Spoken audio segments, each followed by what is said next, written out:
Bonjour à tous et bienvenue, ravi de vous retrouver sur la chaîne pour parler du FC Barcelone. Aujourd'hui, on célèbre encore une nouvelle victoire du Barça. Cela fait désormais 6 succès consécutifs toutes compétitions confondues. Une victoire nette et maîtrisée, 3-0 à domicile face à Majorque, et on va analyser ce match en détail ici même. Mais ce n'est pas tout ce qui a marqué l'actualité du Barça. Le club a également publié une déclaration très importante concernant la Super Ligue européenne. On va en parler, ainsi que des conséquences possibles, notamment en lien avec le Real Madrid. Bref, beaucoup de sujets au programme. C'est une très bonne journée, une victoire solide et un excellent week-end pour le Barça. Alors allons-y. Commençons par cette annonce sur la Super League, car elle est tombée le jour du match, juste avant le coup d'envoi. Totalement à la surprise générale, le club a publié un communiqué officiel, sans aucun signe annonciateur dans les médias. Un message clair et direct, le FC Barcelone a officiellement confirmé son retrait du projet de Super Ligue européenne. Soyons honnêtes, ce projet n'a jamais vraiment décollé. Depuis son annonce très controversée, de plus en plus de clubs s'en sont éloignés. À un moment donné, on pensait que seul le Barça et le Real Madrid restaient engagés. Désormais, Florentino Pérez se retrouve seul. Personnellement, dès le départ, je me suis senti mal à l'aise à l'idée que le Barça soit autant impliqué dans un projet clairement piloté par Florentino Pérez. Lors du lancement de la Super League, c'était lui qui expliquait pourquoi ce projet devait voir le jour, avec Laporta à ses côtés. Par moments, on avait l'impression que le Barça soutenait pleinement sa vision, et ça me semblait vraiment étrange. Avec le temps, on l'a vu, la relation entre Laporta et Florentino Pérez s'est fortement détériorée. Les tensions se sont accumulées au fil des saisons, et ce communiqué ressemble à l'aboutissement de cette rupture. Aujourd'hui, la Super League est tout simplement morte. Elle n'a jamais obtenu le soutien des supporters ni celui du monde du football en général. Cela dit, le football a toujours un problème. Même si la Super League n'était clairement pas la solution, l'écart économique, notamment avec la Premier League, reste énorme.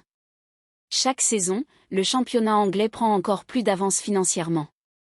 De son côté, la Liga n'aide pas ses clubs, avec des décisions et une gestion qui freinent leur ambition. Ce problème ne concerne pas uniquement l'Espagne, mais l'ensemble de l'Europe. La Super League n'était pas la réponse, mais la question demeure, comment réduire cet écart à l'avenir ? Ce qui est intéressant, c'est que quelques minutes seulement après la publication du communiqué du Barça, Álvaro Arbeloa s'est présenté en conférence de presse au Real Madrid. Et de quoi a-t-il parlé en premier ? Encore une fois, de l'affaire Negreira. Comme toujours, dès qu'il y a un problème ou une situation négative autour du Real Madrid, on ramène le Barça dans la discussion. C'est devenu une habitude. S'il y a une polémique, s'il y a une pression médiatique, le réflexe est toujours le même, parler du Barça. L'ironie, c'est que les décisions arbitrales vont rarement contre eux, malgré leur obsession à évoquer les arbitres lorsqu'il s'agit de Barcelone. Soyons clairs, si Arbeloa est aujourd'hui à ce poste, c'est parce qu'il répète exactement ce que Florentino Pérez veut entendre dans les médias. Il est là pour relayer un discours, pas pour ses qualités d'entraîneur. Mais passons, revenons au terrain. Concernant le match face à Majorque au Camp Nou, c'est encore une victoire très solide du Barça. L'équipe enchaîne les succès et reste en course sur tous les tableaux. Le premier but est signé Robert Lewandowski, et il résume parfaitement son rôle. Ce n'est pas un but spectaculaire, pas un geste incroyable, mais un pur but de numéro 9. Il est là au bon endroit, au bon moment.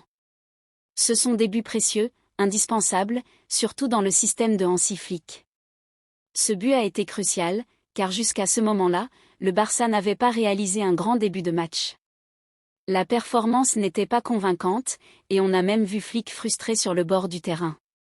Après la rencontre, il a reconnu que ni lui ni les joueurs n'étaient satisfaits de la première période, trop lent, pas assez de dynamisme, un manque de rythme. Malgré tout, le Barça termine avec 3 points, 3 buts et un clean sheet, ce qui reste très positif. Ce premier but a réveillé l'équipe.